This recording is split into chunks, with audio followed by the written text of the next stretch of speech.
சொல்கிறேன். இன்றைய செய்தியினுடைய சாரம் என்னவென்று சொன்னால், ஆண்டவராகிய இயேசு கிறிஸ்து பேசின பேச்சினுடைய 3 கட்ட சாரங்கள் என்ற தலைப்பிலே நான் உங்களோடு பேச விரும்புகிறேன். கைகளை தட்டி ஆண்டவரை மகிமைப்படுத்துங்கள். ஆண்டவராகிய இயேசு கிறிஸ்து பேசின பேச்சின் 3 கட்டங்கள், அதில் இருக்கிற சாரங்களை நான் உங்களுக்கு சொல்ல வேண்டும் என்று ஆவியினாலே முயற்சிக்கிறேன். தேவனுடைய பிள்ளைகளே, இந்த சிலுவை தியான பெருவிழாவில் ஆண்டவராகிய இயேசு கிறிஸ்து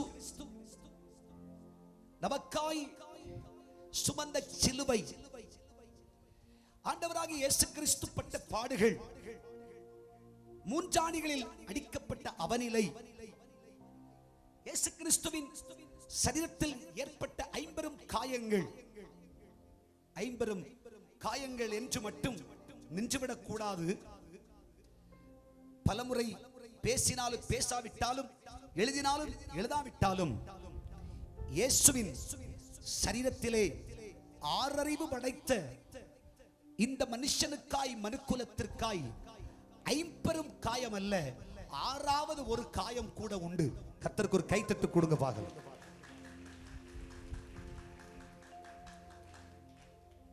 அந்த காயம் என்ன என்று பிரமிக்க தேவையில்லை. நாம் சிந்தித்தாலே அந்த காயத்தின் அகோரத்தை நம்மால் புரிந்து கொள்ள முடியும். 6ஆம் காயம் என்று சொல்வது, ஆண்டவராகிய இயேசு 5 நீதிமன்றங்களில் விசாரிக்கப்பட்டு 6 முறை விசாரிப்பை ஏற்று, அவர் குற்றவாளியை போல் குற்றவாளி அல்ல, ஆனால் இவருக்கு கொடுக்க வேண்டிய தண்டனை சிலுவைதான் என்று தீர்ப்பெழுதப்பட்டு, சிலுவையை அவர் தன் தோளிலே சுமந்து கொண்டு கொல்கதா மட்டும் போகும் நிலை கட்டாயம் அவருக்கு கொடுக்கப்பட்டது. ஆகையால் இயேசு சுமக்க முடியாத பார கோர சிலுவையை அவர் தன்னுடைய தோளிலே சுமந்தார். கைகளை உயர்த்தி அல்லேலூயா சொல்லுங்க. இயேசு கிறிஸ்துவின் சரீரத்திலே ஏற்பட்ட 50 காயங்களாக காயங்களை சொல்லுவோம். ஆனால் இந்த காயத்தை நாம் மறந்து விடுகிறோம், சொல்வதற்கு பல நேரங்களில் முயற்சிப்பதில்லை. அது என்ன காயம்? இயேசு சிலுவையை தோளிலே சுமந்தாரே, சுமக்க முடியாத சிலுவை. கை தூக்கி அல்லேலூயா சொல்லுங்க. சுமக்க முடியாத சிலுவையை இயேசு தோளிலே சுமந்தார்.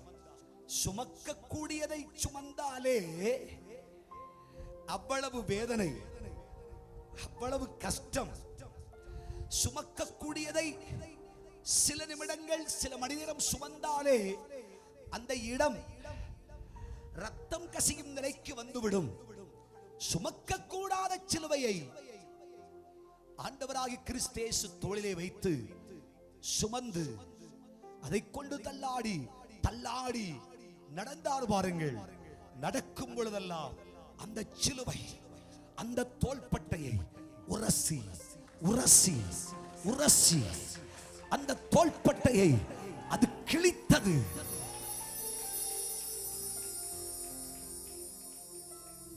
அந்த தோள்பட்டையிலே ஏற்பட்ட காயம், அதை பல நேரங்களில் மறந்து விடுகிறோம். தோளிலே சிலுவையை சுமந்து கொண்டு இயேசு சுமக்க கூடாத சிலுவையை தோளிலே வைத்துக் கொண்டு தன் தோள்கள் கிழிந்து, தன் தோள் நிலைகள் அப்படியே சின்ன பின்னமாகும் நிலை மட்டும் தன் தோள்தனை கொடுத்தார். எதற்காக தெரியுமா? பாவ உலகத்தில் வாழ்ந்து தன் இரத்தத்தால் மீட்கப்படும் தன் சொந்த பிள்ளைகளாகி உன்னையும் என்னையும் இந்த தோளிலே சுமப்பதற்காக, இந்த தோளிலே சுமப்பதற்காக, உன் காலடிகள் சறுக்காமல் இருப்பதற்கு, உன் அடிகளை உறுதிப்படுத்துவதற்கு, இப்படி கர்த்தர் கர்த்தராகிய கிறிஸ்தேசு ஒரு கோர காயத்தையும் தன் சரீரத்திலே ஏற்றார். ஏற்று அவர் சிலுவையை சுமந்து கொண்டு கொல்கதாவுக்கு வருகிறார். தேவனுடைய பிள்ளைகளே, கொல்கதாவிலே மூஞ்சாணியில் நின்றும் சொல்லப்பட்டதெல்லாம் நாம் தியானித்தாலும், இயேசு சிலுவையை சுமக்க துவங்கியதிலிருந்து இயேசு என்னென்ன பேசியிருப்பார் என்றெல்லாம் நம்முடைய வாழ்க்கையில் சிந்தித்தது இல்லை. பல நேரமும் இயேசு சிலுவையிலே மொழிந்த, சிலுவையில் அறையப்பட்ட பிற்பாடு சொன்ன 7 வார்த்தைகள் என்றுதான் அந்த 7 வார்த்தைகளையும் தியானம் செய்து நமக்கு பழக்கம் இருக்கிறது. அவ்வார்த்தைகள் மட்டுமல்ல, இயேசு சிலுவையை தன் தோளிலே சுமக்க துவங்கியதிலிருந்து சிலுவையில் அறையப்படும் சமயம் வரைக்கும் பேசிய பல மிச்சம் மீதி வார்த்தைகளும் இருக்கிறது. கைதட்டி கர்த்தரை மகிமைப்படுத்து. அதை வெளிப்பாடாக சொல்ல வேண்டும் என்று ஆவியிலே முயற்சிக்கிறேன். கர்த்தருக்கு ஒரு கைதட்டு கொடுங்க. அதற்காக தான் இயேசு கிறிஸ்துவினுடைய பேச்சின் 3 கட்ட சாரங்கள். அதில் முதல் கட்டத்தை சொல்கிறேன். பொதுவாக ஒரு தாய்க்கு ஒரு பிள்ளை பிறந்திருக்கிறது. எல்லாரும் கவனிங்க, லிசன் ஹியர். எல்லாரும் இங்க என்ன கவனிங்க. ஒரு பிள்ளை பிறந்திருக்கிறது. பிள்ளை 6 மாதம் செல்லுகிறது. பிள்ளைக்கு 1 வயது நிரம்பி விடுகிறது. 1 வயதெல்லாம் வர ஆரம்பிச்சு அந்த பிள்ளை டாடி மம்மி சொல்ல ஆரம்பிக்குது இல்லையா? ஃபர்ஸ்ட்ல டாடின்னு பிள்ளைக்கு வராது. அது மழலை கலந்து அது பேசும் இல்லையா? மம்மின்னு வாயில வராது, நுழையாது.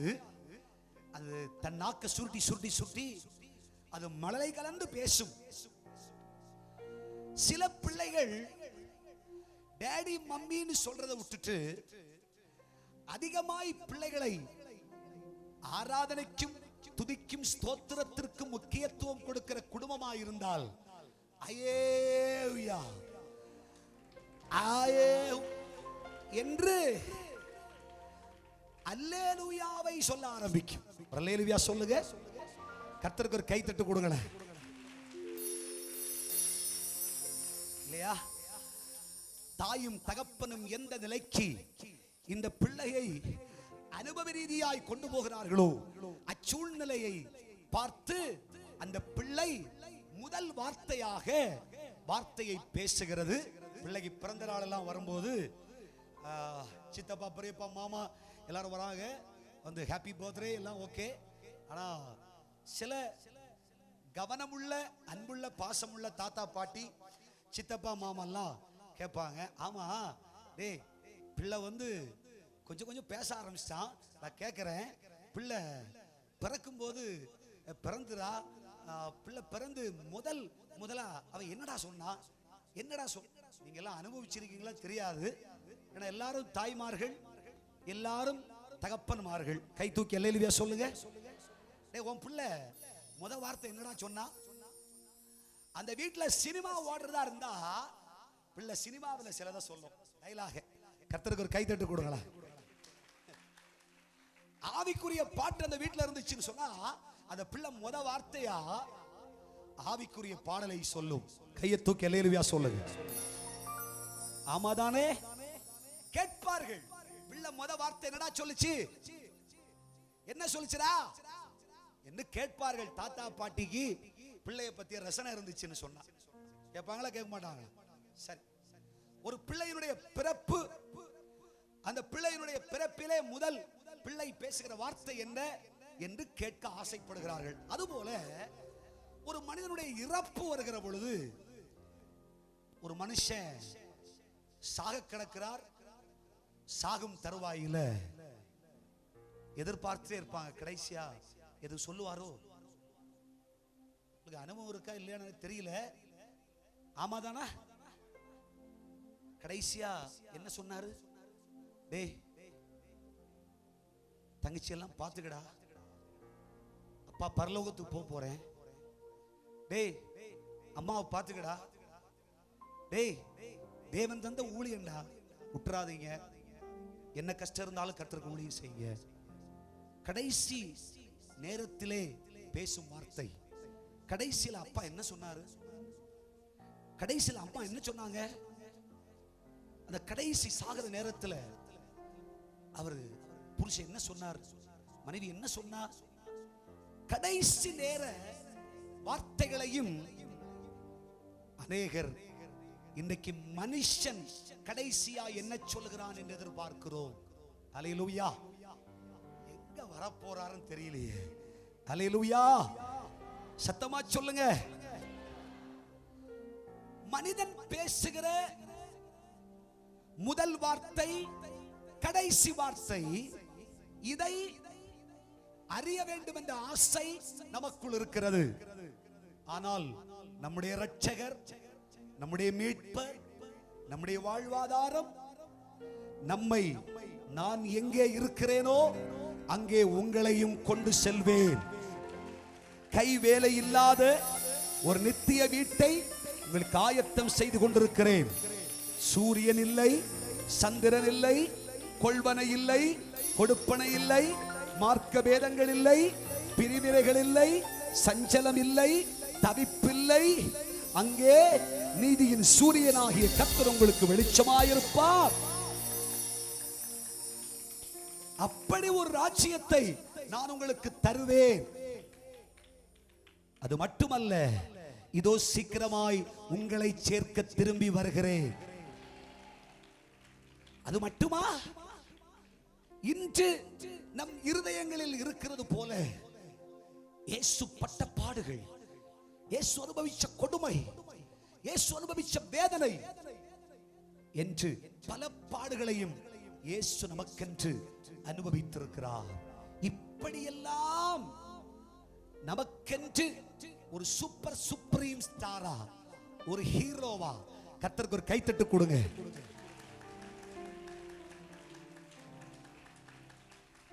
நிற்கிற இயேசு பேசிய கடைசி வார்த்தையை மட்டும் ஆண்டாண்டு தியானம் செய்கிறோம். அவர் பேசிய முதல் வார்த்தை இதுவரை தியானித்தது இல்லை. கர்த்தருக்கு ஒரு கைத்தட்டு கொடுங்க.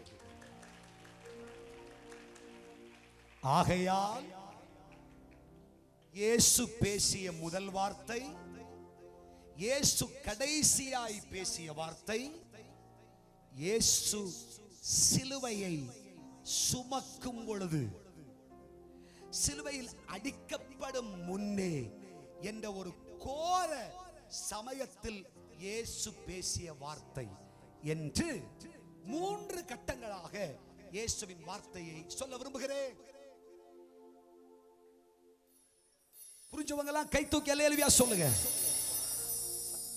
1ஆம் கட்டம், ஆண்டவராகிய இயேசு கிறிஸ்து பிறந்து இந்த உலகத்தில் முதலாய் பேசிய வார்த்தை என்ன? தெரிந்தவர்கள் கை தூக்கி ஒரு அல்லேலூயா சொல்லுங்க. இயேசு இந்த உலகத்துல பிறந்த பிற்பாடு இயேசு பேசிய முதல் வார்த்தை, எனக்கு தெரியும்ன்றவங்க எல்லாம் கை தூக்கு. உங்க ஆயுசுல கேட்டிருக்க மாட்டீங்க. தெரியும்ன்றவங்க கை தூக்குங்கன்னு சொன்னேன். இப்போ ஒரு நல்ல கிஃப்ட், அந்த மைக் சொல்லுங்க பார்க்கலாம். இயேசு பேசிய முதல் வார்த்தை, உங்க பிள்ளை பேசின முதல் வார்த்தை தெரியுமாண்ணே? தெரியும்ல? பிள்ளை என்ன சொல்லுச்சு? தாத்தா. ஆனா அப்பா இயேசு பேசின வார்த்தை தெரியுமா உனக்கு? எத்தனை வருஷமாச்சு பைபிள் கையில் எடுத்து? எத்தனை வருஷமாச்சு கிறிஸ்தவ வாழ்க்கை? எத்தனை வருஷமாச்சு ஆவிக்குரிய வாழ்க்கை? அப்பா பேசின முத வார்த்தை என்ன? சொல்லுங்க பார்க்கலாம். சொன்னா இப்ப தக்க சன்மானம் கொடுக்கப்படும். தெரியுமா? தெரியாதவர்கள் எல்லாம் கை தூக்கி அல்லேலூயா சொல்லுங்க. இது இந்த பிள்ளைகள்கிட்ட கேள்வி கேட்டா சில ஸ்டூடெண்ட் வந்து தெரியுமா தெரியாதுமா, சிலவன் ரெண்டுக்குமே கை தூக்க மாட்டான். அந்த மாதிரி இருக்கு போல் இருக்கு. இயேசு பேசிய முதல் வார்த்தை, தேவனுடைய பிள்ளைகளே, இயேசு 12 வயது வரைக்கும், நல்லா கவனிங்க, 12 வயது வரைக்கும் என்ன பேசினார், அப்பாட்ட என்ன பேசினார், அம்மாட்ட என்ன பேசினார் என்று இயேசுவின் பேச்சை குறித்து இந்த சுவிசேஷங்களில் எழுதப்படவில்லை. ஹல்லேலூயா. ஆனால் இயேசு 12வது வயதில் அவர் தேவாலயத்திற்கு போனார். ஆமென் சொல்லுங்க. இயேசு இந்த உலகத்தோடு பேசிய முதல் வார்த்தை, என்னோடு வேதாகமத்தை திருப்பிக் கொள்ளுங்கள்.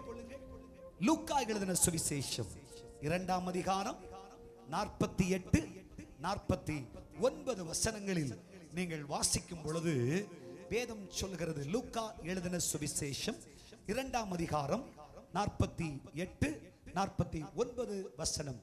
தாய் தகப்பன் மாறும் அவரை கண்டு ஆச்சரியப்பட்டார்கள். அப்பொழுது அவருடைய தாயார் அவரை நோக்கி, மகனே, ஏன் எங்களுக்கு இப்படி செய்தாய்? இதோ உன் தகப்பனும் நானும் விசாரத்தோடு உன்னை தேடினோமே என்றாள். 49ஆம் வசனம். அதற்கு அவர், நீங்கள் ஏன் என்னை தேடினீர்கள்? என் பிதாவுக்கு அடுத்தவைகளில் நான் இருக்க வேண்டியதென்று அறியீர்களா? இயேசு இந்த உலகத்தோடு பேசிய முதல் வார்த்தை, நீங்கள் ஏன் என்னை தேடினீர்கள்? நான் பிதாவுக்கு அடுத்தவைகளில் இருக்க வேண்டியதென்று அறியீர்களா? கர்த்தருக்கு ஒரு கைத்தட்டு கொடுங்க. எல்லாம் இருதய டைரியில குறிச்சிட்டீங்களா? எங்க கேட்டாலும் சொல்லணும். அல்லேலூயா சொல்லுங்க. நம்முடைய அப்பா இயேசு இந்த உலகத்தோடு பேசிய முதல் வார்த்தை, ஏன் என்னை தேடினீர்கள்? இந்த சம்பவம் நமக்கு நன்றாய் தெரியும். இயேசு கிறிஸ்துவின் அப்பா அம்மா இயேசு சேர்ந்து வருஷா வருஷம் பண்டிகைக்கு போவார்கள். எருசலேமுக்கு பண்டிகைக்கு போனார்கள். பண்டிகைக்கு போய் இயேசுவாகிய பிள்ளைய அப்பா அம்மா மறந்துட்டாங்க. ஒரு அல்லேலூயா சொல்லுங்க. இப்போதும் மறக்கிற பெற்றோர்கள் பல பேர் இருக்கிறார்கள். கர்த்தருக்கு ஒரு கைத்தட்டு. ஏன் அப்ப மறந்தா இப்ப மறக்க மாட்டோமா? இல்லையா? பிள்ளை சாப்பிட்டுதா, கொண்டுதா, வந்துச்சா, போயிச்சா, இதெல்லாம் கூட கவனிக்காத, கேட்காத, அதை பத்தி யோசிக்காத எத்தனையோ தாய்மார்கள் தகப்பன்மார்கள் உண்டு. கை தூக்கி அல்லேலூயா சொல்லுங்களேன். அது படிச்சா என்ன, படிக்காம போனா என்ன அப்படின்னு இருக்கிறவங்களும் உண்டு. ஆமேன்னு சொல்லுங்க. அதுக்காக 24 மணி நேரமும் 1 மணி நேரத்துக்கு ஒருக்கா போன் பண்ணி, எங்க இருக்க, சாப்பிட்டியா, போனியா, வந்தியா, கொண்டு என்று 24 மணி நேரம் நச்சரிக்கிற பெற்றோர்களும் உண்டு. கர்த்தருக்கு ஒரு கைதட்டு கொடுங்களேன். நான் சொல்றது புரியுதா? புரியுதில்ல? இயேசு கிறிஸ்துவை பெற்றோர்கள் மறந்தார்கள், விட்டு விட்டு போய்விட்டார்கள். 3 நாளைக்கு பிறகு ஞாபகம் வருகிறது, ஐயோ, இயேசுவாகிய பிள்ளையை விட்டு விட்டு வந்து விட்டோமே என்று சொல்லி இயேசுவை தேடி போகிறார்கள். விசாரித்து விசாரித்து விசாரித்து இயேசுவை எருசலேமிலே தேவாலயத்திலே கண்டார்கள். இயேசுவினிடத்தில் போய் தாயும் தகப்பனும் நின்றார்கள். ஏன்பா இப்படி செஞ்ச நீ? டேய், உங்க அப்பா எங்கெல்லாம் தேடினார் தெரியுமாடா? டேய், உங்க அம்மா எங்கெல்லாம் தேடினா தெரியுமாடா என்று ரொம்ப ஆதங்கப்பட்டு சொல்லும் பொழுது இயேசு அவர்களை பார்த்து சொன்னார், ஏன் இப்படி செய்தீர்கள்? ஏன் என்னை தேடினீர்கள்? அல்லேலூயா. ஏன் என்னை தேடினீர்கள்? நான் பிதாவுக்கு அடுத்தவைகளை செய்ய வேண்டும் என்று உங்களுக்கு தெரியாதா? ஏன் என்னை தேடினீர்கள்? இந்த உலகத்தோடு இயேசு பேசும் பொழுது முதல் பேச்சிலேயே ஒரு கேள்வியோடு தான் இயேசு பேச்சை துவங்கினார். கர்த்தருக்கு ஒரு கைத்தட்டு கொடுங்க. இந்த உலகத்தோட கேட்கிற, சபையோட கேட்கிற, நீங்கள் ஏன் இயேசுவை தேடினீர்கள்? யோசேப்படி மரியாதை கேட்டது நான் உங்கள்கிட்ட கேட்கிறேன். நீங்கள் ஏன் என்னை தேடினீர்கள்?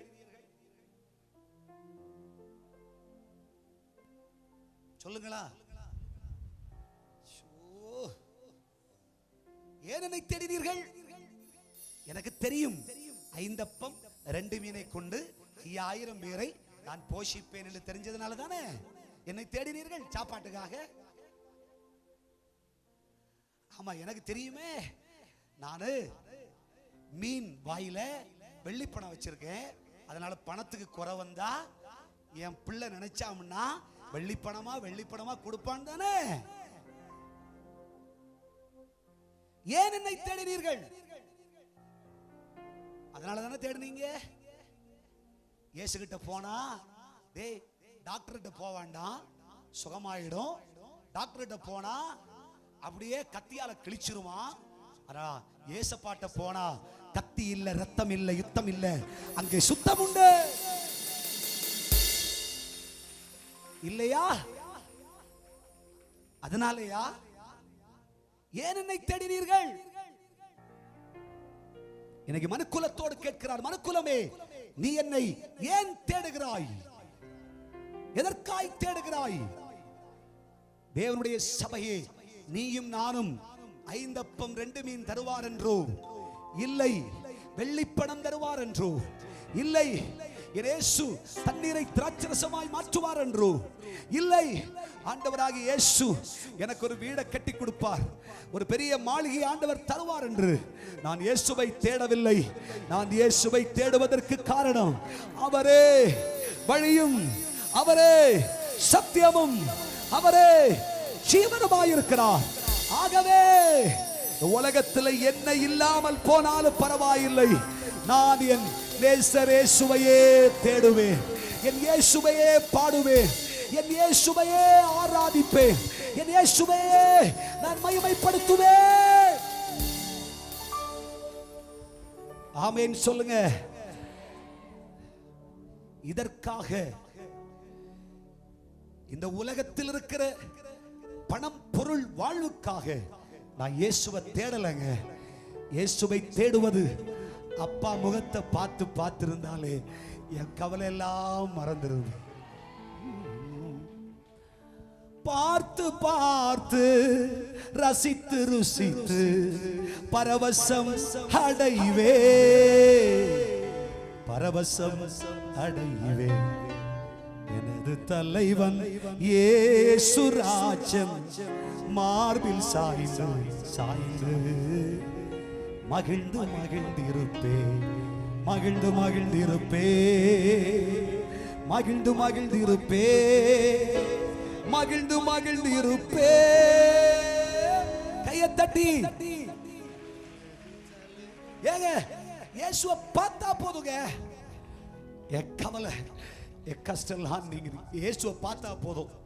அப்ப இயேசுதான் சத்தியம், இயேசு இல்லாததெல்லாம் அசத்தியம், இயேசுதான் சத்தியம், இயேசுதான் மெய், மீந்ததெல்லாம் பொய். ஆகவே என் இயேசுவை தேடுகிறேன். கர்த்தருக்கு ஒரு கைத்தட்டு கொடுங்க பார்க்கலாம். இரண்டாவது, நான் பிதாவுக்கு அடுத்தவைகளை செய்ய வேண்டும், பிதாவுக்கு அடுத்தவைகளை நான் இருக்க வேண்டும் என்று உங்களுக்கு தெரியாதா? அல்லேலூயா சொல்லுங்க. ஆண்டவர் இதை ஏன் சொன்னார்? பரிசுத்த ஆவியானவர் கற்றுக் கொடுத்ததை சொல்றேன். ஆண்டவரோட கேட்டேன், ஆண்டவரை ஏன் அப்பா இப்படி சொன்னீங்க? நல்லா புரிஞ்சுக்கங்க. இயேசு கிறிஸ்துவின் தாயாகிய மரியாள் இயேசுவை பெற்றெடுத்தாள். எப்படி? பரிசுத்த ஆவியினாலே கர்ப்பம் தரிக்கப்பட்டு இல்லையா இயேசு பிறந்தார். கர்ப்பம் தரிக்கப்பட்டு அவள் இப்படி கர்ப்பவதியாய் இருக்கிறாள் என்று கேட்டவுடனே யோசேப்பு ஒரு முடிவுக்கு வந்தா, இவளை நான் கல்யாணம் பண்ணல, இவளை யாரையும் தெரியாம தள்ளிடலாம் என்று சொல்லி யாரையும் தெரியாமல் தள்ளி விடுவதற்கு ஆலோசனை செய்தான். பரிசுத்த ஆவியானவர் அங்கு வந்தார். யோசேப்பே ஐயப்படாதே, அவளுக்குள் இருப்பது தேவ ஆவியினால் முத்தரிக்கப்பட்ட கர்த்தராகிய கிறிஸ்து எனும் குமாரன். யோசேப்பு ஏத்துக்கிட்டார். கல்யாணம் பண்ணி ஐயா குடும்பமா வாழ்கிறார்கள். நல்லா கவனிங்க. இயேசு பரிசுத்தாவியினாலே பிறந்தவர். என்னமா இருந்தாலும் என் யோசனையை சொல்றேன், என்னமா இருந்தாலும் யோசேப்பினுடைய இருதயத்தில் பரிசுத்தாவிக்கு பிறந்தது தானே. எப்படி இல்லையா? என்னுடைய வித்தல்லவே தேவனுடைய பிள்ளைகளே, இதை யோசேப்பினுடைய அந்தரங்கம் இதை பேசிக்கொண்டு இருந்தபடியினால இயேசு சொல்லி கொடுத்தார். யோசேப்பே, நீ ஏன் அப்ப இல்லை? கர்த்தருக்கு ஒரு கைத்தட்டு கொடு. என் வித்து நீ இல்ல, என் வித்து யார் தெரியுமா? என் பிதாவாகிய தெய்வம். என் பிதாவாகிய தெய்வம். ஆகவே பிதாவுக்கு அடுத்தவைகளில் அப்பாக்கு பிறகு மகன் உமக்கு தெரியாதா? கர்த்தருக்கு ஒரு கைத்தட்டு கொடுங்களேன். என் அப்பா பிதாவானவர். கர்த்தருக்கு ஒரு கைத்தட்டு கொடுங்க. பரிசுத்தாவியானவர். நல்லா புரிச்சுக்கோ, நீ தெரிஞ்சுக்கணும். பரிசுத்த ஆவியானவரினால் கர்ப்பம் தரிக்கப்பட்டு பிதாவின் சொந்த குமாரனாய் நான் பிறந்திருக்கிறேன் என்பதை இந்த பூமிக்கு சொல்லும்படி தன் குடும்பத்திலிருந்தே ஆண்டவராகிய இயேசு பிதாவினால் அனுப்பப்பட்ட குமாரனாகிய கிறிஸ்து என்று திருஷ்டாந்தங்களோடு வெளிப்படுத்துவதற்காக என் கர்த்தராகிய இயேசு இந்த கேள்வி அங்கு கேட்டார். ஒரு அல்லேலூயா சொல்லுங்க. அல்லேலூயா. இன்றைக்கும் சபையோடு கேட்கிறார், உனக்கு அவநம்பிக்கையா நான் கர்த்தராகிய தெய்வம் என்று? உனக்கு சந்தேகமா நான் தெய்வத்தால் அனுப்பப்பட்ட குமாரனாகிய கிறிஸ்து என்று? உனக்குள் இருக்கிற சந்தேகம் வேண்டா கேள்வி எல்லாம் இன்றோடு குப்பையில போட்டு பிதாவுக்கு அடுத்தவைகளில் நான் இருக்க வேண்டியது என்பதை நீ அறிவாயாக. கைகளை தட்டி கர்த்தரை மகிமைப்படுத்து. இப்படி கர்த்தராகிய இயேசு கிறிஸ்து தன்னுடைய முதல் வார்த்தையை இந்த பூமியிலே பேசினார். புரிந்தவர்கள் எல்லாம் கை தூக்கி அல்லேலூயா சொல்லுங்க. அடுத்து இரண்டாம் கட்ட வார்த்தைக்கு வருகிறேன். சீக்கிரமா முடிச்சிருவேன், கவலைப்படாதீங்க. சரியா? இரண்டாம் கட்டமான வார்த்தை இயேசு கிறிஸ்துவுடைய மரண நேரம். சிலுவையில் இயேசு தொங்கி நிற்கிறார். இயேசு சிலுவையிலே தொங்கி நிற்கும் பொழுது மூன்றாணிகளால் அடிக்கப்பட்டு சிலுவையில் தொங்கிய இயேசு 7 வார்த்தைகளை பேசினார். பிதாவே, இவர்களுக்கு மன்னியும், தாங்கள் செய்கிறது இன்னதென்று அறியாதிருக்கிறார்கள். இன்றைக்கு நீ என்னோடு கூட பரதீசில் இருப்பாய். ஸ்திரீயே, அதோ உன் மகன். சீஷனை பார்த்து, அதோ உன் தாய். என் தேவனே, என் தேவனே, ஏன் என்னை கைவிட்டீர்? தாகமாயிருக்கிறேன், முடிந்தது.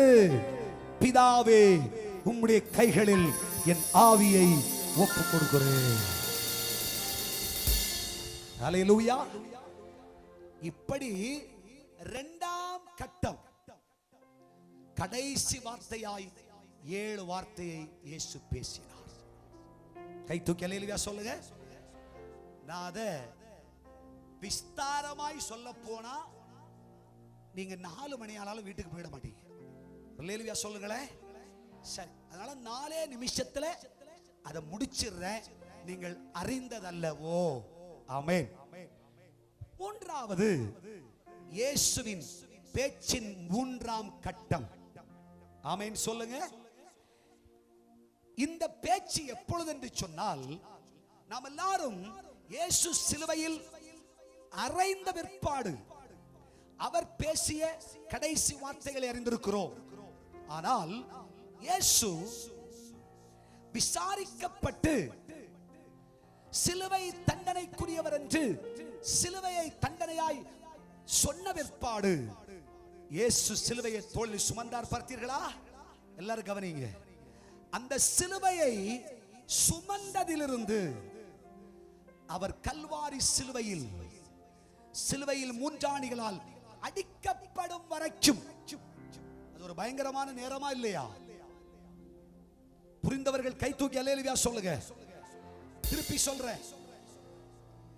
சிலுவையில் அறையப்பட வேண்டும் என்று இயேசு ஒப்பு கொடுக்கப்பட்டார். இயேசுவின் தோளிலே சிலுவை வைக்கப்பட்டது. அந்த சிலுவை சுமந்ததிலிருந்து சிலுவையில் அறையும் வரைக்கும் ஒரு டைம், ஒரு சமயம் இருக்கா இல்லையா? இந்த சமயம் நல்ல சமயமா கெட்ட சமயமா? ஹலோ, நல்ல சமயமா கெட்ட சமயமா?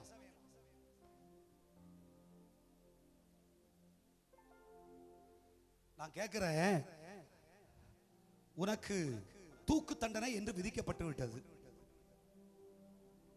தூக்கு தண்டனை என்று சொல்லப்பட்டதிலிருந்து தூக்கில் இடும் வரைக்கும் உள்ள சமயம் நல்ல சமயமா கெட்ட சமயம்?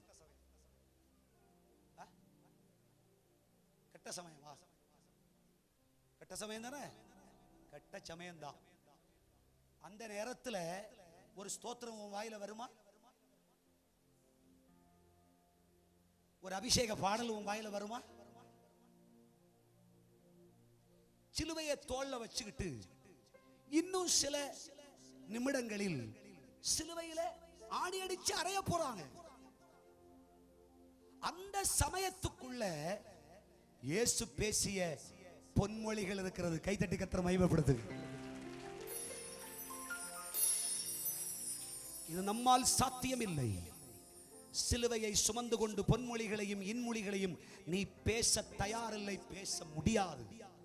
காரணம், அது பிராண வேதனையின் நேரம், அது கொடுமையின் நேரம், அது துடி துடியா துடிச்சுக்கிற சமயம். சாவு நெருங்கி விட்டது, சாவு நெருங்கி விட்டது. சத்துருவே சத்துருவே சத்துருவே சத்துருவே என்ற ஒரு அச்சத்தின் நேரம் அது. வார்த்தை வராது. ஐயோ, யாரை பார்க்க, யாரை கேட்க, யார்கிட்ட என்ன சொல்ல என்று துடி துடியா துடிச்சுக்கிட்டு இருக்கிற சமயம் இயேசு சிலுவையை தன் தோளிலே சுமந்து கொண்டு அற்புத கட்டமா இயேசு ரெண்டு விதத்தில் பேசினார். கைகளை தட்டி கர்த்தரை மகிமைப்படுத்துங்க.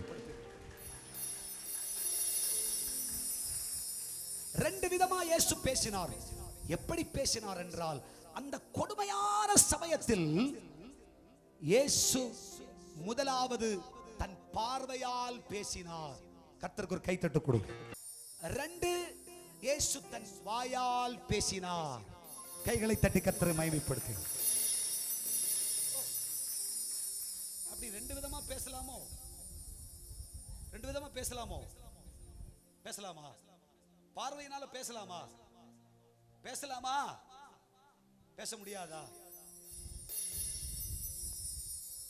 கவனிங்க, என்ன கவனிங்க, எல்லாரும் கவனிங்க. லிசன்.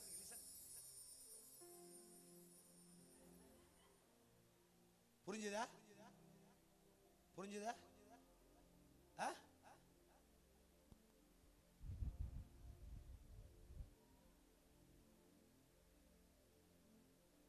புரிஞ்சுதா? நான் சொன்னனா, அவர் சொன்னனா, அவருக்கு என்னன்னு புரிஞ்சுது. 4 இல்ல 5, மேஜர் இல்ல மைனர்னு சொன்ன. புரிஞ்சுல்ல? வாயால சொன்னனா, என் பார்வையாலும் என் செய்கையாலும் சொல்றேன். இயேசு சிலுவையை சுமந்து கொண்டு தன் பார்வையினாலே சிலதை இயேசு சொன்னார். கர்த்தருக்கு ஒரு கைத்தட்டு கொடுங்க. யாரை பார்த்து சொன்னார் தெரியுமா? ஆண்டவராகிய இயேசு கிறிஸ்துவை பிடித்துக் கொண்டு போகிறார்கள். கெத்சமனேயில் இருந்து பிடித்துக் கொண்டு போகிறார்கள். பிரதான ஆசாரியர் வீட்டுக்கு கொண்டு போகிறார்கள். இயேசுவோடு, இயேசுவுக்கு மிக தீவிரமாய் செயல்படுகிறவன், இயேசுவுக்காய் எதையும் செய்கிறவன், இயேசுவுக்காய் எதையும் சாதிக்கிறவன் பேதுரு என்ற சீஷன் போறா இயேசுவோட. இயேசு இந்த பேதுருவை அவ்வளவு அவ்வளவு மகிமையான இடத்துல ஆண்டவர் நினைச்சிருக்கார். கர்த்தருக்கு ஒரு கைத்தட்டு கொடுங்க பார்க்கலாம்.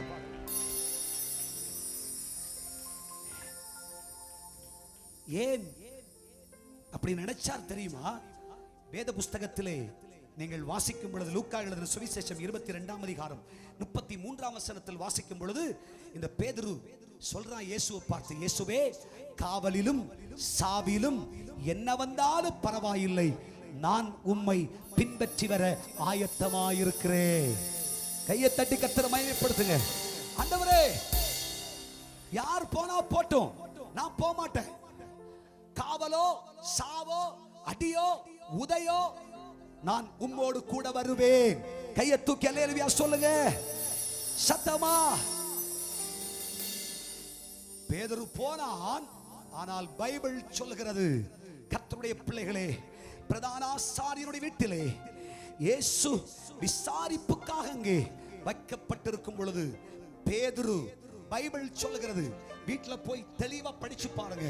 லூக்கா சுவிசேஷம் 22ஆம் அதிகாரத்தில் நீங்கள் அதனுடைய 55ஆம் வசனம் வாசிக்கும் பொழுது பைபிள் சொல்லுகிறது, அவனோ இயேசுவின் எதிராளிகளோடு அவன் போய் உட்கார்ந்து கொண்டான். ஹல்லேலூயா, ஹல்லேலூயா. அது மட்டுமல்ல, இயேசு நியாயாசனத்துக்கு முன்னே பிரதான ஆசாரியருடைய வீட்டிலே விசாரிக்கப்படுகிறார். அப்பொழுது பேதுரு, ஐயோ எனக்கு குளிர்கிறதே, குளிர் காயும்படி என்று அங்கே நெருப்பு மூட்டியவர்களோடு பேதுரு உட்கார்ந்து கொண்டார். இயேசுவால் அதை சகிச்சுக்கவே முடியல. சரி, நீ வராம இருந்தா கூட பிரச்சனை இல்லை, ஆனா நீ வந்தும் கொள்ளக்காரன் கூட்டத்துல போய் இருக்க பாத்தியா? நீ ஆண்டவருடைய பிள்ளை, நீ இயேசு அறிஞ்சவன், நீ சத்தியத்தை சுமக்கிறவன்.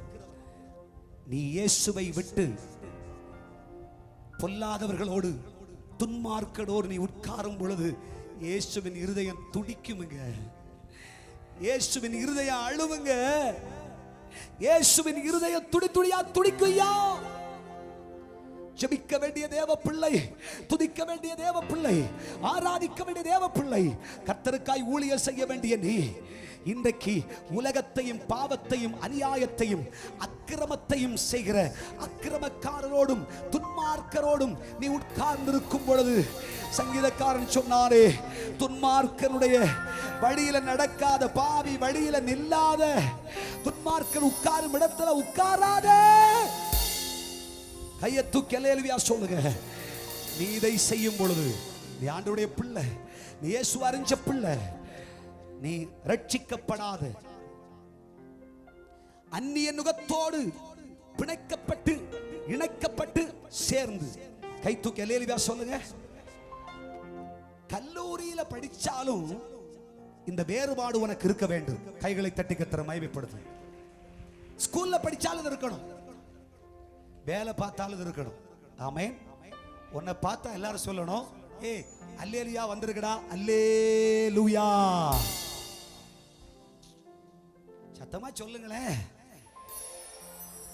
டேய் அல்லேலூயா வந்திருக்கடா, அல்லேலூயா. டேய் சோத்திரம் வந்திருக்கடா, சோத்திரம் சோத்திரம் சோத்திரம் சோத்திரம். ஆமென் சொல்லுங்க. உனக்கு இது வெக்க கேடு. அதனால நானும் இயேசுவால் விழிக்கிறார் ஆராதனைக்கு வரேன் போறேன் அப்படின்னு கூட நீ வெளியே சொல்ல மாட்டியே, சொல்ல மாட்டல்ல. ஆவிக்குரிய அபிஷேகம் பெற்ற தேவ பிள்ளை நீ சொல்லி இருக்கியா? ஐயோ எப்படி எந்த சர்ச்சுக்கு? ஆனால் சர்ச்சுகளை நாங்க சும்மா போவோம், அதெல்லாம் எங்களுக்கு பிடிக்காது. எங்க அப்பா அம்மா வேணா போயிடுவாங்க. எப்படி? இவர் காலேஜில் படிக்கிறாராமா, இது அறிஞ்சாச்சுன்னா இவரை ஸ்தோத்திரம்னு சொல்லிடுவா. அப்படியாமா? சொல்றது புரிஞ்சா? ஏயா சொல்லியா? எல்லாரோடையும் சொல்லு, நான் ஸ்தோத்திர கூட்டம், நான் அல்லேலூயா கூட்டம், நான் அபிஷேக கூட்டம், நான் ஆவியின் கூட்டம். சும்மா ஆவிக்குரியவனா இருந்தா போதாதுங்க. காவலிலும் சாவிலும் வேதனையிலும் பாடுகளிலும் உலகத்தில் இருக்கிற எல்லா இடத்திலும் நான் இயேசுவின் பிள்ளை, நான் இயேசுவின் பிள்ளை, நான் இயேசுவின் ஊழியக்காரன், நான் கர்த்தரால் அபிஷேகம் பண்ணப்பட்டவன், நான் கர்த்தருடைய பிள்ளை என்று சொல்ல. நீ ஏன் உலகத்தோட போய் உட்கார்ந்திருக்க? ஏன் உலகத்தோட ஒத்து போற? ஏன் துன்மார்க்கனோடு உன் இருப்பிடம்? இயேசு துடிச்சுக்கிட்டு இருக்கிறார். 2, நீ குளிர் காஞ்சுக்கிட்டு இருக்கிற இயேசுவை குட்டி கொடுமைப்படுத்தி கொண்டிருக்கிறார்கள். தெரியுமா? நீ சுகமா? ஆண்டவரே ஏசியை தாரும், டிசியை தாரும், பிசியை தாரும், ஆண்டவரே எஃப்சியை தாரும்னு கேட்டுட்டு இருக்க. கர்த்தருக்கு ஒரு கை தட்டு கொடுங்க. அவரு பிரதான ஆசாரி வீட்டுல, ஏய் நீ என்ன பெரிய யூதருக்கு ராஜாவா? என்ன நீ சொன்னா கேட்க மாட்டியோ? டிச்சனா பாரு. ஏய் வாயத்தர்றா, என்னடா சொல்ற? கேட்டா பல் சொல்ல மாட்டியா நீ? நான் கேட்டா பல் சொல்ல மாட்டாடி, அவனை அடிச்சிரும். எப்படி புரியலையா? புரியலையா? டேய் ஊரெல்லாம் பிரசங்கிச்சேடா, பரலோகம் பரலோகம் மனம் திரும்புன்னு சொன்னலடா, எல்லாருக்கும் சுகத்தை கொடுத்தல்ல, வாயத்தர்றா அடிச்சிருவேன், வாயத்தர்றா அப்படின்ட்டு இயேசுவை கொடுமைப்படுத்தி கொண்டிருக்கிறார்கள். நீ நல்ல குளிர் காய்ந்து கொண்டு சுகமாய், ஐயோ குளிரும் படக்கூடாது, அழகான நெருப்பண்டையில உட்கார்ந்து சுகமா ஜீவிச்சுக்கிட்டு இருக்க. கர்த்தருக்கு ஒரு கை தட்டு கொடு. நீ செய்யும் இந்த நிலை இயேசுவால சகிச்சுக்கவே முடியல. இயேசு பிரதான ஆசாரியனுடைய வீட்டிலே அவர் சத்தமிடுவதற்கு இயலாது, மனதார உடைந்து அழுது கொண்டே அழுது கொண்டே அழுது கொண்டே, பேதுருவே நீ எப்படிப்பட்டவன்டா? பேதுருவே நீ எப்படி என்னோடு நடந்தவன்? நீ என்னோடு இருந்தவன். இவ்வளவு கொடுமையெல்லாம் அனுபவிச்சு எனக்கு கண்டுக்கவே இல்லையடா.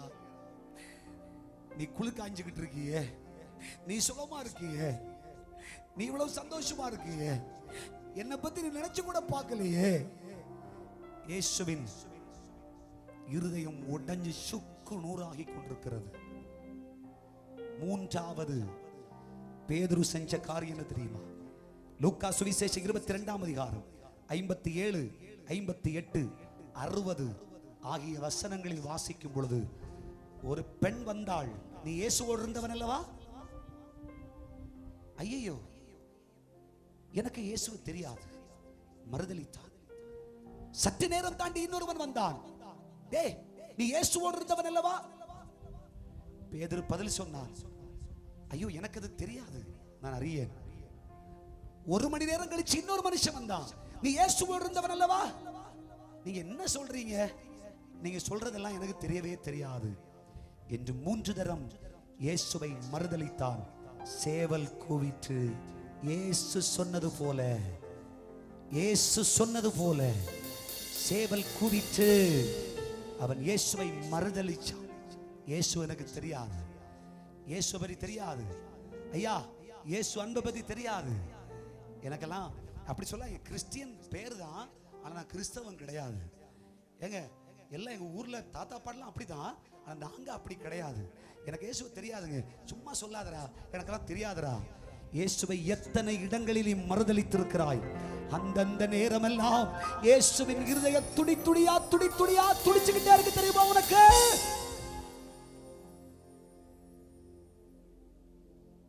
இயேசு சிலுவையை சுமந்து கொண்டு தன் இருதயம் நொறுங்க, தன் இருதயம் வேதனைப்பட, தன் இருதயம் சுக்குநூறா உடைக்கப்பட, இயேசு என்ன செய்தார்னா, இதை எப்படி பேதுருவினிடத்திலே சொல்லுவது? நான் உடைஞ்சுகிட்டு இருக்கேன்டா, உனக்கு இது தெரியுமா என்று பேதுருவோட சொல்லணுமே. சொல்லிட்டு தான் போனோம். ஏய் என் கூட இருந்தவன், என்ன அறிஞ்சவன், ஆனா நீ இன்னைக்கு என்ன மறுதலிச்சு பேசுறல்ல, இதை தெரிஞ்சுக்கணும்டா என்று சொல்லி லூக்கா எழுதின சுவிசேஷம் 22ஆம் அதிகாரம் 62ஆம் வசனத்திலே வாசிக்கும் பொழுது வேதம் சொல்கிறது, தேவனுடைய பிள்ளைகளே 62ல நீங்க வாசிச்சீங்கன்னு சொன்னா, அவன் மனம் கசந்தழுதான். இயேசு அவனை திரும்பி பார்த்தார். கையை தூக்கி அல்லேலூயா சொல்லுங்க, கம்பீரமா சொல்லுங்க பார்க்கலாம். சத்தம் உயர்த்தி, சத்தம் உயர்த்தி. 22ஆம் அதிகாரம் 54ஆம் வசனத்திலிருந்து நீங்க படிச்சீங்கன்னு சொன்னா, இயேசு பேதுருவை திரும்பி பார்த்தார். அந்த பார்வை பேதுருவுக்கு புரிந்தது. ஆகா,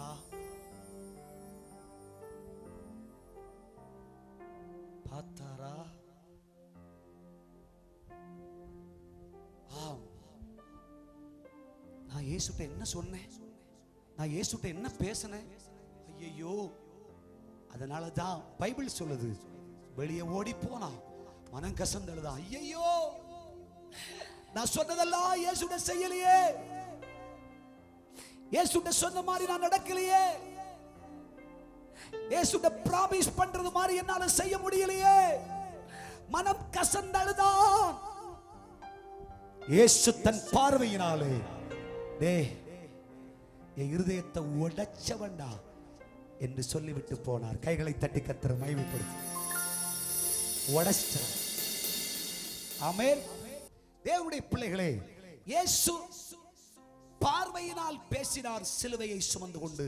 இரண்டாவது, தன் வார்த்தையினால் இயேசு பேசினார். அப்படி இயேசு என்ன பேசினார்? நம்பர் 1, லூக்கா எழுதின சுவிசேஷம் 23ஆம் அதிகாரம் அதன் 28வது வசனம். நீங்கள் வாசிக்கும் பொழுது வேதம் என்ன சொல்லுகிறது என்று சொன்னால் வாசிக்க கேளுங்கள். இயேசு அவர்கள் முகமுகமாய் திரும்பி எருசலேமின் குமாரத்திகளே, எருசலேமின் குமாரத்திகளே, நீங்கள் எனக்காக அழாமல் உங்களுக்காகவும் உங்கள் பிள்ளைகளுக்காகவும் நீங்கள் அழுங்கள். இயேசு சிலுவையில் அறையப்படும் முன்னே, சிலுவையை இயேசு தோளிலே சுமந்த பிற்பாடு, தன் வாயால இயேசு பேசிய, உலகத்துக்கு பேசிய முதல் வார்த்தை என்ன தெரியுமா? எருசலேம் குமாரத்திகளே, நீங்கள் எனக்காக அழாதிருங்கள், உங்களுக்காகவும் உங்கள் பிள்ளைகளுக்காகவும் நீங்கள் அழுங்கள். 2 காரியம் அங்கே. 1, எருசலேம் குமாரத்திகளே, உங்களுக்காய் அழுகள்.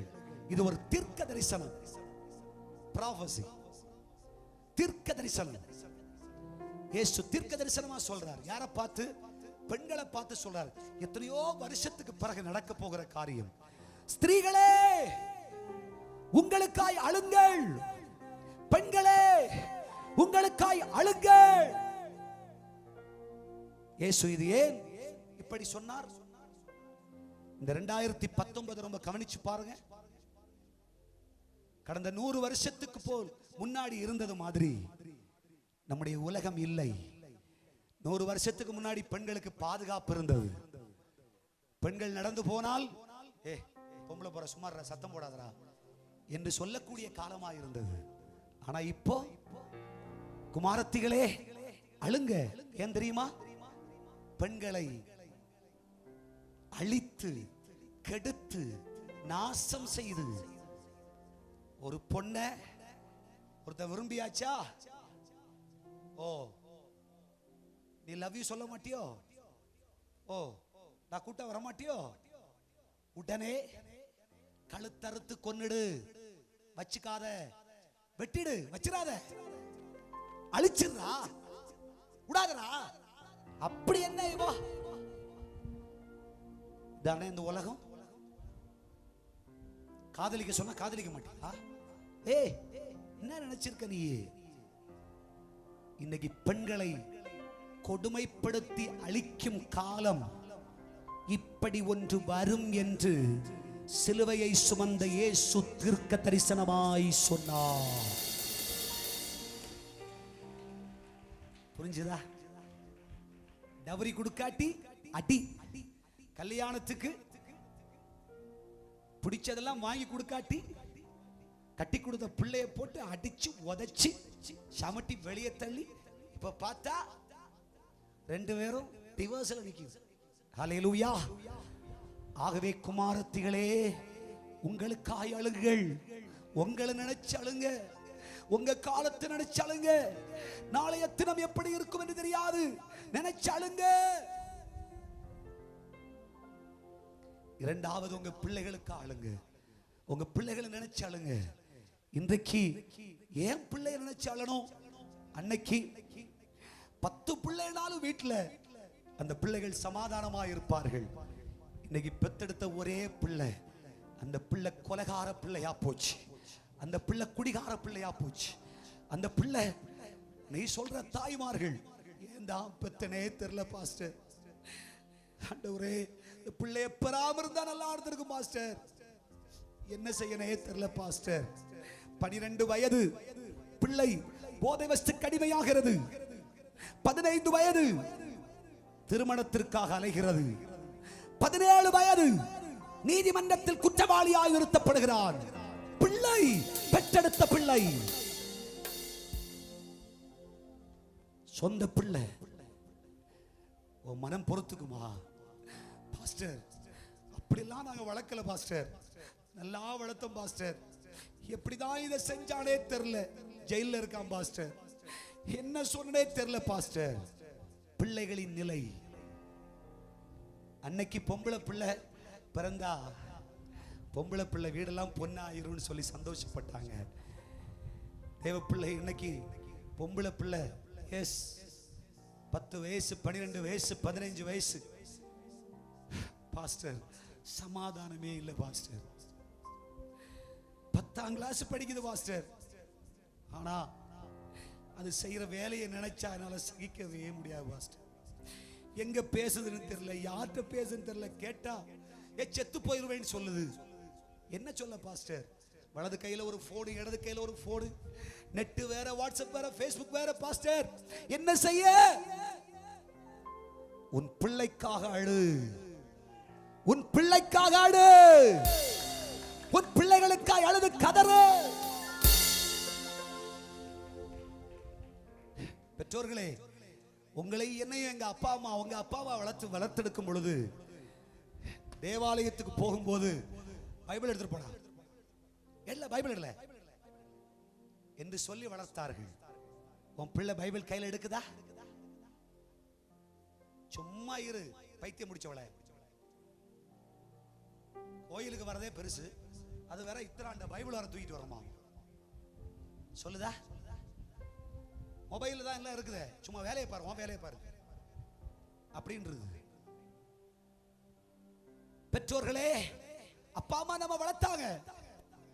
செபிரா சோமன்றா முழங்கால் போல, முழங்கால போட்டு முழங்கால் நில்லு. 1 மணி நேரம் உட்கார்ந்தா அடிச்சிருவேன். முழங்கால் என்று கஷ்டத்துல ஸ்தோத்திரம் ஸ்தோத்திரம் ஸ்தோத்திரம் ஸ்தோத்திரம் ஸ்தோத்திரம். வசனம் படில, வசனம் படிச்சு கர்த்தர் மேய்ப்பராய் இருக்கிறார், நான் தாட்சி அடையே, அவர் என்னை புல்லுள்ள இடங்களில் மேய்த்து அமர்ந்து தண்ணீர் அண்டையே. எலும்பு எலும்பு எலும்பு சாப்பிட போ. இத செய்யாட்டி சாப்பாட கொடுக்கலையே, உன் பிள்ளை கதி என்ன? உன் பிள்ளை கதி என்ன? ஜெபிக்குதா? காலுக்கு மேல காலை போட்டு டிவியோட உட்கார்ந்து அங்க ஒரு கீ ரோஸ்ட் பண்ணி கொண்டு வா. என்ன அந்த டீ கப்பல் எடுத்துட்டு வா. கேட்டியா மக்களே? அதை எடுத்து கொஞ்சம் குடி மக்களே. ஏன் உனக்கு என்ன வேலை? கேக்குதா? உன் பிள்ளை வசனம் சொல்லுதா? பாட்டு படிக்குதா? குடும்ப ஜெபம் செய்தா? அந்நிய பாஷை பேசுதா? நீ சின்ன பிள்ளையில இதெல்லாம் செய்யும் போது பிள்ளை ரொம்ப திறமைசாலின்னு நினைச்ச. பிள்ளையினுடைய பிஞ்சு வயசுலயே பிள்ளைக்கு சொல்லி கொடு. காலு மேல காலை போடாத, காலை கீழே வை. பைபிளை கையில எடுக்க மரியாதையா கையில பைபிள் எடு. பைபிளை தொடும்ப ஜாக்கிரதையா தொடு அப்படின்னு சொல்லாது. அல்லேலூயா சொல்லணும். முழங்கால் போடு, ஜெபிக்கும் போ, கண்ணை மூடு. பெற்றோர்களே, பிஞ்சு வயசுலயே சொல்லு. உன் பிள்ளை தேவாலயம்னு சொன்னாலே பயபக்தியோடு வருவதாக. கைகளை உயர்த்தி அல்லேலூயா சொல்லுங்க. இல்லை, உன் பிள்ளைகளுக்காக அழுங்கள். இப்படி அழுகையும் புலம்பலும் தேசத்தில் வரும். அப்பொழுது மூன்றாவதாய் இயேசு என்ன சொன்னார்? தேவனுடைய பிள்ளைகளே, அது மட்டுமல்ல, லூக்கா எழுதின சுவிசேஷம் 23ஆம் அதிகாரம் 29ஆம் வசனத்துல வாசிக்கும் பொழுது 23, 29, இதோ மலடிகள் பாக்கியவதிகள் என்றும் பிள்ளை பெறாத கர்ப்பங்களும் பால் கொடாதவைகளும் பாக்கியம் உள்ளவைகள் என்று சொல்லப்படும் நாட்கள் வரும். பிள்ளை பெறாத மலடிகள், பிள்ளை பெறாதவர்கள், புத்திர பாக்கியம் இல்லாதவர்கள் தான் பாக்கியசாலிகள் என்று சொல்லும் ஒரு காலம் வரும். அது இந்த காலம் தானா? ஆமாவா இல்லையா? தெரியல, நான் சொல்லி தரேன். 12 பிள்ளைகளை பெத்து வளர்த்த காலத்துல அந்த வீடு ஒரு பெரிய கலகலப்பு. அல்லேலூயா சொல்லுங்க. 10 பிள்ளைகள், 12 பிள்ளைகள், 7 பிள்ளைகள், 8 பிள்ளைகள். மூத்த அண்ணன், இளைய அண்ணன், மூத்த அக்கா, இளைய அக்கா, தங்கச்சி எல்லாம் நாம் இருவர் நமக்கு இருவர் அப்படின்னு வந்துச்சு. அது இப்ப போய் நாம் இருவர் நமக்கு, இப்ப அதுவும் போய் நமக்கு நாமே. சொல்றது புரிஞ்சா? பிள்ளை பெத்தெடுக்காத பிள்ளைகள் கர்த்தரால் வரும் சுதந்திரம். பிள்ளை பாக்கியம் உனக்கு வேண்டாம், பிள்ளை பாக்கியம் உனக்கு வேண்டாம். அப்படி செஞ்சா, அப்படி பெத்துக்காம இருந்தா நீ பாக்கியவதி என்று சொல்லப்படும் ஒரு காலம் வரும். இன்னைக்கு பிள்ளைய பெத்துக்கலனா நீ கொடுத்து வச்ச வேண்டாம். எப்படி முன்னாடி 10 பிள்ளைய பெத்தாதான் டே நீ கொடுத்து வச்ச வேண்டாம் அப்படின்னு சொன்னாங்க. இப்போ பிள்ளைய பெத்துக்கலையோ, கொடுத்து வச்சவன் புத்திசாலி. அல்லேலூயா சொல்லுங்க. என்று சொல்லப்படும் காலம் வரும். அது எந்த காலம்? அது இந்த காலம். கர்த்தருக்கு ஒரு கைத்தட்டு கொடு. இப்படிப்பட்ட காலம் வருகிற பொழுது, அப்பொழுது லூக்கா சுவிசேஷம் 23ஆம் அதிகாரம் 30வது வசனம் இயேசு சொன்னார், அப்பொழுது மலைகளே மலைகளே எங்கள் மேல் விழுங்கள் என்று இந்த உலகமே சொல்லும். இயேசு பேசிய 3வது வார்த்தை. கையை தூக்கி அல்லேலூயா சொல்லுங்க. மலைகளே எங்கள் மேல் விழுங்கள். இப்படிப்பட்ட காலம் வரும் பொழுது உலகம் என்ன சொல்லுமா? மலைகளே, சிங்குலர் இல்ல, ப்ளூரல். மலைகளே, மலை அல்ல, மலைகளே. ஆமென் சொல்லுங்க. மலை என்றால் ஒரே மலை, அது கிறிஸ்துவாகிய கன்மலா. மலைகளே அப்படின்னா கோடி கோடியா இருப்பவைகளே. புரியலையா? விளக்கமா சொன்னா வாட்ஸ்அப்ல எட்ஸ்ல போட்டு விட்டுருவானுங்க. அல்லேலூயா சொல்லுங்க. மலைகளே, கோடி கோடியா இருப்பவைகளே எங்கள் மேல் விழுங்கள், எங்களை பாதுகாத்துக்கோங்க, எங்களை பாதுகாத்துக்கோங்கன்னு சொல்லி ஊரு ஊரா, உலகம் உலகமா, ஒவ்வொரு இடம் இடமாய் மனுஷன் ஓட ஆரம்பிப்பான். இயேசு பேசிய தீர்க்க தரிசனம். ஓடுறானா? ஓடுறானா? ஓடுறான்ல. கஷ்டம் வருது, பிரச்சனை வருது, துக்கம் வந்தது என்ற உடனே எங்கடா கிடைக்கும்? எந்த தெய்வண்டா காப்பாற்றும்? எந்த தெய்வண்டா காப்பாற்றும்? இன்னைக்கு ஆண்டவர் மேல கூட நம்பிக்கை இல்லை, ஓடி போறான். மலைகளே எங்க மேல விழுங்க. மலைகள் நடுச்சமுத்திரத்தில் சாய்ந்து போகும்.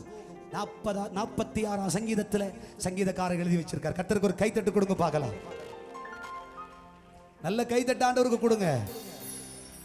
மலைகள் நடுச்சமுத்திரத்தில் சாய்ந்து போனாலும் மலைகள் எல்லாம் சமுத்திரத்தில் தூக்கி போடுவார்கள், தூக்கி போடுகிறார்கள், போட்டுக்கொண்டே இருக்கிறார்கள். கர்த்தருக்கு ஒரு கைத்தட்டு கொடு. ஆனால் நம்முடைய கர்த்தராகிய இயேசு கன்மலை. கர்த்தருக்கு ஒரு கைத்தட்டு கொடு. அந்த கன்மலையின் விடிப்புகளுக்குள்ளே சரணடைஞ்சுக்கோ. இந்த மலைகளை தேடி போகாத. அப்புறம் 4வது இயேசு என்ன சொல்றார்? குன்றுகளே எங்களை மூடிக்கொள்ளுங்கள் என்று சொல்லுவார்கள். குன்றுகள் என்றால் இது பிரபுக்களையும் ரட்சிக்க திராணி இல்லாத மனுபுத்திரர்களையும் சொல்லுகிறது. பணம் பெருத்தவன், மந்திரி, தந்திரவாதி, உலகத்தில் இருக்கிற கபடானவன், துஷ்ட, அவன்கிட்ட போய் எப்படியாவது எங்களை காப்பாற்றுங்கண்ணே, அந்த கஷ்டத்தில் எங்களை விடுவிச்சிருங்கண்ணே, அண்ணே எப்படியாவது ஒரு வேலையை வாங்கி கொடுங்கண்ணே, அண்ணே எப்படியாவது ஒரு வீடு கட்டி கொடுங்கண்ணே, அண்ணே கஷ்டகாலம் வருகிற பொழுது மனுஷன் போய் மலைகளே குன்றுகளே எங்கள் மேல் விழுங்கள், எங்களை மூடிக்கொள்ளுங்கள் என்று சொல்வார்கள். அன்பர்களே, அப்படிப்பட்ட காலம் நாளை அல்ல, அது இன்றைய தினமாய் இருக்கிறது. ஆகவே சபையே, சபையே, கர்த்தருடைய பிள்ளையே, நீ சொல்ல வேண்டியது என்ன தெரியுமா? எனக்கு மலைகளையும் பார்க்க வேண்டாம், குன்றுகளையும் பார்க்க வேண்டாம். அப்போஸ்தலனாகிய பவுல் கொரிந்து சபைக்கு 1 கொரிந்தியர் 10:4 சொல்லும்போது, அவர்களோடு கூட சென்ற ஞான கன்மலை, அந்த கன்மலை கிறிஸ்துவே, அந்த கிறிஸ்துவிலே நீ அடைக்கலம் புகுந்து கொள். இயேசுவே என்னை மூடிக்கொள்ளும், இயேசுவே என்னை பாதுகாத்துக் கொள்ளும், இயேசுவே என்னை மறைத்துக் கொள்ளும். இந்த நேரத்தில் தீர்க்க தரிசனமா சொல்றேன், குழந்தை பாக்கியம் இல்லாம இங்க எத்தனை குடும்பம் இருக்கிறீர்களோ அத்தனை பேருக்கும் அடுத்த வருஷம் இதே நாள் வருவதற்கு முன்னே கர்த்தர் கர்ப்பத்தின் கனியை தருவான்.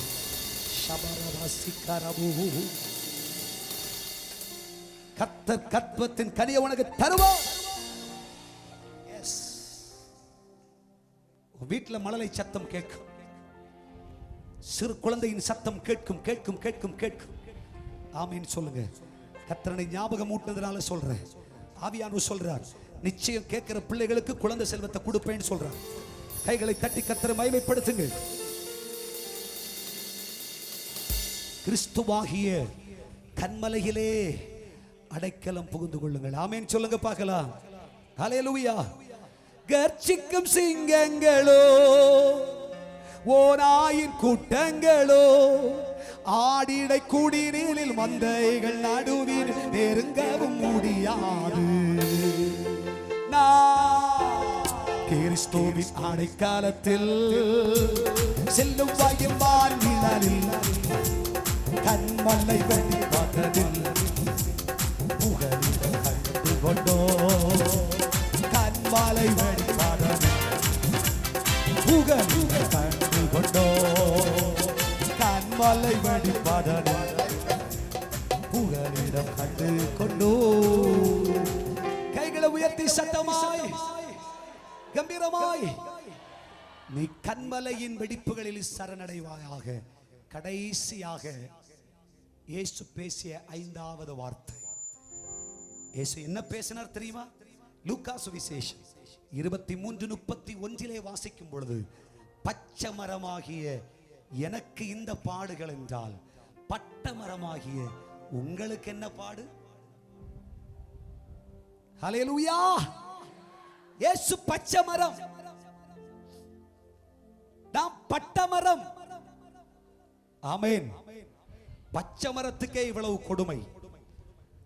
அப்போ வாழ்க்கையில அடிபட்டு நொந்து வேதனைப்பட்டு நொறுங்கி காஞ்சு போன மரமாய் இருக்கிற பட்டமரமாகிய உனக்கு எந்த பாடு? உலகம் உன்னை என்ன கொடுமைப்படுத்தும்?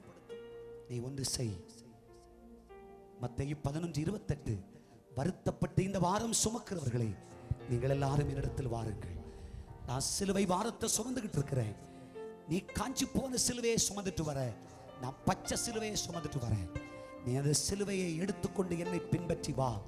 நீ வந்து என்னோட சேர்ந்து நீ நான் சுமக்கிற பச்சை சிலுவையோட நீ சுமக்கிற இந்த பட்ட சிலுவையையும் என் தோள்ல வச்சுக்கோ. உன் பாரத்தை என் மேல் வைத்து விடு, உன் கஷ்டத்தை என் மேல வச்சிரு. பச்சை மரமாகிய சிலுவையும் பட்டமரமாகிய சிலுவையும் ஒன்னு சேர்ந்தா என்ன நடக்கும்? Climax, last point. ஹல்லேலூயா. ஒரு மரத்தை வெட்டி இன்னொரு மரத்தை ஒட்டி என்ன நடக்கும்? எங்களுக்கு இதெல்லாம் தெரியாது பாஸ்டர். ரப்பர் எல்லாம் அந்த பட் பண்றதெல்லாம் உங்களுக்கு தெரியும்ல, நமக்கு அதெல்லாம் ரொம்ப பிடிமானம் இல்லை. ஒன்று ஒரு ஒரு ஒரு குச்சை வெட்டி இன்னொரு குச்சை அதை சேர்த்து கட்டி ஒட்டி வச்சா என்ன நடக்கும்?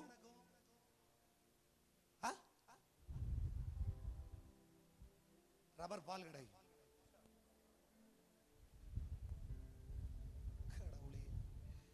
வெட்டி இப்படி ஒட்டிட்டா அது சில நாட்களுக்குள்ளே அது ஒன்றன் பின் ஒன்றாய் துளிர்விட ஆரம்பிக்கும். ஒரு இலை, 2 இலை, 3 இலை, 4 இலை என்று அது ஒரு மரமாய் மாறிவிடும். கையை தட்டி கத்திரமாய். அர்த்தம் என்ன? பச்சை மரமாகிய என்னோடு பட்ட மரமாகிய நீ இணைஞ்சிட்டேன்னு சொன்னா, ஒட்டிட்டேன்னு சொன்னா, உன் சுகவாழ்வு துளிர்க்கோ, உன் சுகவாழ்வு துளிர்க்கோ. இன்னைக்கு இந்த சிலுவை தியான கூட்டத்தில் சொல்றேன், உங்க சுகவாழ்வு துளிர்க்க போகிறது.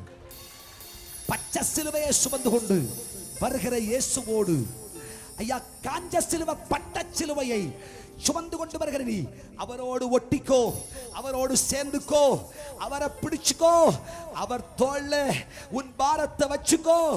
வச்சுட்டு அப்பாவை கட்டியா பிடிச்சுக்கிட்டேன்னா இன்று முதல் உன் கெட்டு போன வாழ்க்கை ஆண்டவர் ஆசீர்வதிப்பார். விட்டு போன வாழ்க்கை ஆண்டவர் நன்மையா திருப்பி கொண்டு வருவார். இழந்து போனதை திருப்பி தருவார். உனக்கு ஆசீர்வாதம் உண்டாகும், உனக்கு நன்மை உண்டாகும்.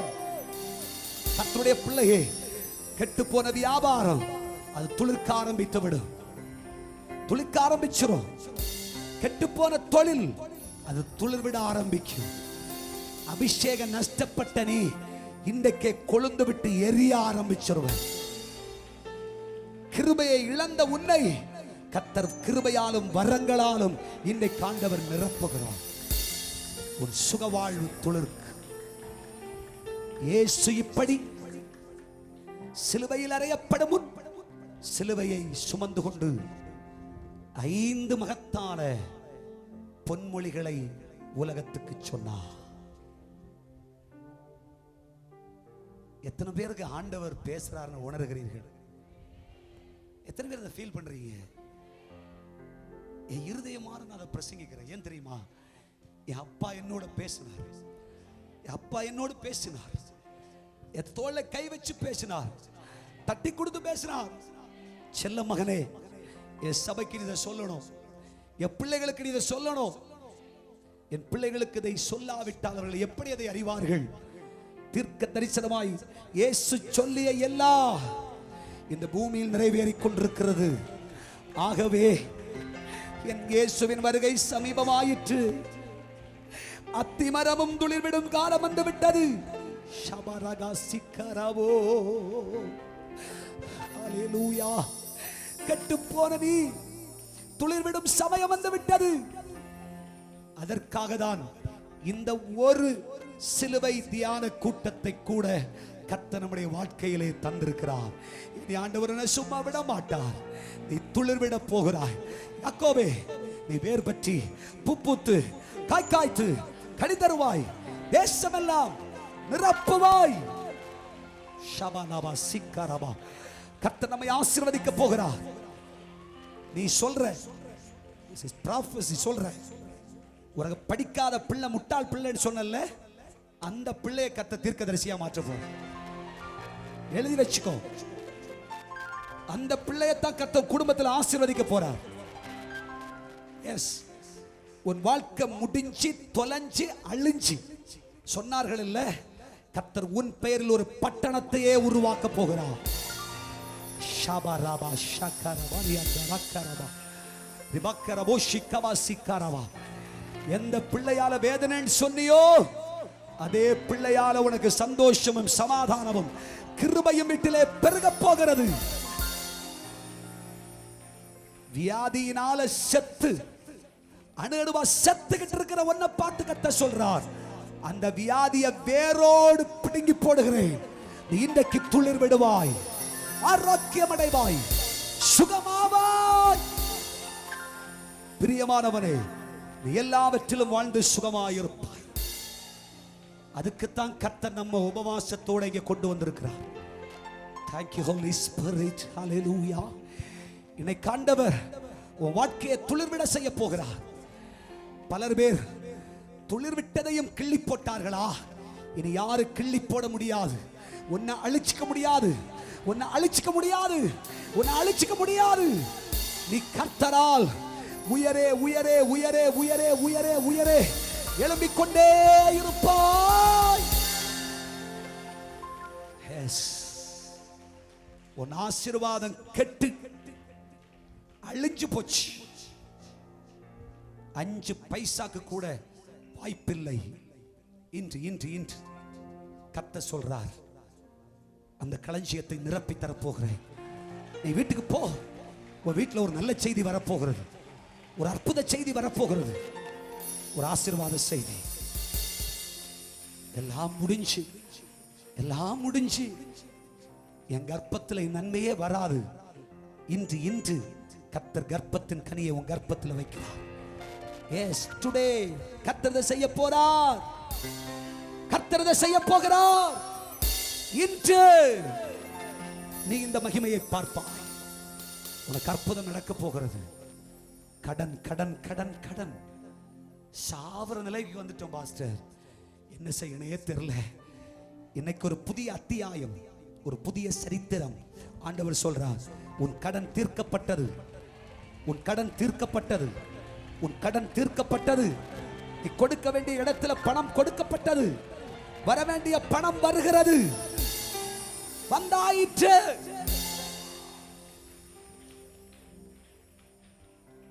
நீ துளிர் விடுவாய், நீ துளிர் விடுவாய், நீ துளிர் விடுவாய். உன் குடும்பம் துளிர்க்கும், செழிக்கும், தழைக்கும். உன் வீடு கட்டப்படும், உன் வாழ்க்கை கட்டப்படும், உன் தலைமுறை எழும்புவார்கள், உன் வீடு ஆசீர்வதிக்கப்படும். பிள்ளைக்கு ஆண்டவர் வேலையை தருவார். நீ மனுஷனை தேடி போக வேண்டாம். கர்த்தர் உன் பிள்ளைக்கு ஒரு வேலையை வச்சிருக்கார். உன் புருஷனுக்கு ஆண்டவர் வேலையை வச்சிருக்கார். எஸ், இருந்த வேலையும் போச்சு, தொழிலும் போச்சு நினைச்சு அழுதுகிட்டு இருக்கியா? முடிவு தெரியலையா? என்ன செய்ய கலங்கி போனாயா? கர்த்தர் சொல்லுகிறார், உனக்கு தொழிலை நான் வச்சிருக்கேன், வேலையை நான் வச்சிருக்கேன். உனக்கு அப்பத்தாட்சி வராது, உன் குடும்பத்தில் வரவு நின்று போகாது. உன் வியாபாரம் துளிர்க்கும், செழிக்கும். நீ வளருவாய், நீ ஜொலிப்பாய், நீ உயர்வாய். ப்ரமோஷன் வரப்போகிறது. உனக்கு ஆண்டவர் ப்ரமோஷன் கொடுக்க போறார். நீ எதிர்பார்த்திருக்கவே மாட்ட. உனக்கு ப்ரமோஷன் கர்த்தர் கொடுப்பார். கர்த்தர் இதை செய்ய போகிறார். விசுவாசிக்கிறீர்களா? இன்று சிலுவையை பற்றி தியானம் செய்கிற நமக்கு சிலுவையே வாழ்வாதாரம். சிலுவையின் வார்த்தையே நம் ஜீவ நாடி. சிலுவையில் இருந்து புறப்பட்ட வார்த்தைகளே நம்முடைய வேரும். சிலுவையின் சத்தியமாகி இயேசுவே நம் ஆணி வேருமாய் இருப்பார். கொளுத்தும் வெயிலுக்கும் நீ சளைப்பதில்லை, அடிக்கும் புயல் காற்றுக்கும் நீ தலை வணங்குவதில்லை. நீ துளிர்ப்பாய், துளிர்ப்பாய், துளிர்ப்பாய். நம்ம எல்லாரும் உட்கார்ந்து இருக்கிற இடங்களிலே அப்படி எழுந்து நிற்கலாம். யாரும் கலைந்து செல்லக்கூடாது. 5 minutes. Close your eyes. எல்லாரும் கண்களை மூடுங்கள். 2 கரங்களை பரலோகத்துக்கு நேராக உயர்த்துங்கள். என்னோட என் ஆண்டவர் பேசுறதை உணர்ந்தேன். ஓ ஜீசஸ், ஒரு தனிப்பட்ட நண்பனிடம் பேசுவது போல ஆண்டவரோட பேசியிருக்கார், கர்த்தரோட பேசியிருக்கார். ஒரு சிநேகிதனிடத்தில் பேசுவது போல. இதுக்கு மேல இயேசு உனக்கு என்ன சொல்லணும்? அவர் மனமாற உன்னோடு சொல்லிவிட்டார். எஸ், ஆண்டவரை பார்த்து சொல்ல, உங்க சிலுவையை தியானிக்கும் போதெல்லாம் என் உள்ளம் மகிழுதையா. உம் சிலுவையை தியானிக்கும் பொழுதெல்லாம் என் கவலையை மறந்துடுறையா. உம் சிலுவையை தியானிக்கும் பொழுதெல்லாம் எனக்கு நம்பிக்கை பிறக்கிறதையா. ஹல்லேலூயா. இயேசு சிலுவையிலே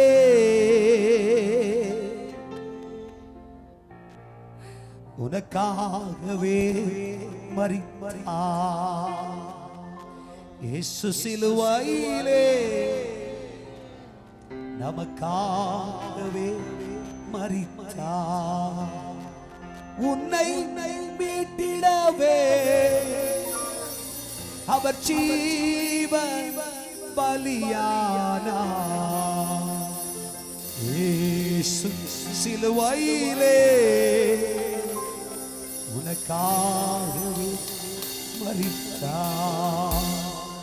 இயேசு சிலுவையிலே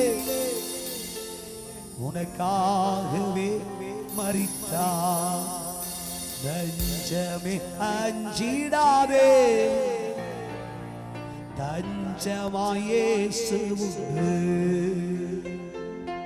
அவரில் நிலைத்திருந்தார் உன் வாழ்வு மலர்ந்து விடும். அவரில் ஒட்டிக்கொண்டார் உன் வாழ்வு மலர்ந்து விடும். அவரில் சேர்ந்து கொண்டார் உன் வாழ்வு மலர்ந்து விடும்.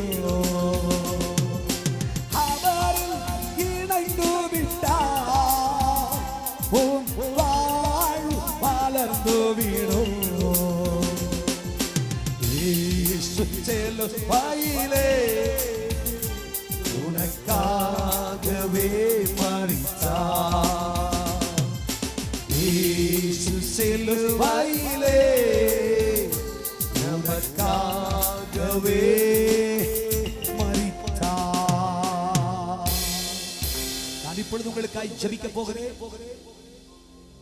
அப்பனே இயேசுவின் வல்லமை உங்கள் கரத்தில், உங்கள் கால்களில், எலும்புகளில், நரம்புகளில், தசைகளில், திசுக்களில், இரத்த நாளங்களில் வைக்கப்படுவதை பார்க்கிறேன். உனக்கு சுகம் உண்டாகிறது. இன்னைக்கு யாருங்கிறது வியாதியா போகக்கூடாது.